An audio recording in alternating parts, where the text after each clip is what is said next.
La seule manière pour toi de devenir un chrétien, c'est de prendre ton courage à deux mains et d'accepter de suivre Jésus-Christ, de laisser ce que tu suivais avant pour maintenant suivre Jésus-Christ. Advienne que pourra. Sachant que ça va être un monde de transformation. Il t'invite personnellement à le suivre. Et en terminant, je veux lire les paroles de Jésus à Thomas. Vous savez ce qu'on dit? Ah, lui, c'est un Thomas.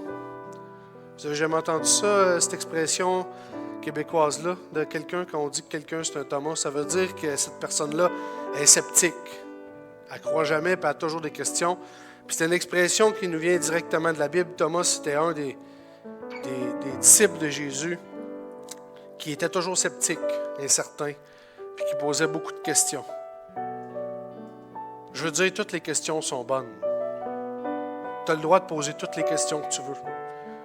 Il n'y a pas de mauvaises questions. Quand Thomas avait toujours des questions puis il avait tendance à douter de Jésus, Jésus ne l'a pas renvoyé du revers de la main. Non, Jésus lui a dit, Thomas, je suis le chemin, la vérité et la vie. Si tu acceptes mon invitation, je ne te promets pas de la facilité. Ça va prendre du courage. Mais je te promets que je vais te conduire dans toute la vérité. Je te promets que je vais te rendre libre. Je te promets que je vais te donner la vie éternelle. Seulement tu acceptes de prendre ce voyage avec moi. Je vais t'enseigner, je vais te révéler, je vais te conduire, je vais t'apprendre à devenir comme moi, à devenir un chrétien. Voilà l'invitation qui est lancée par Jésus.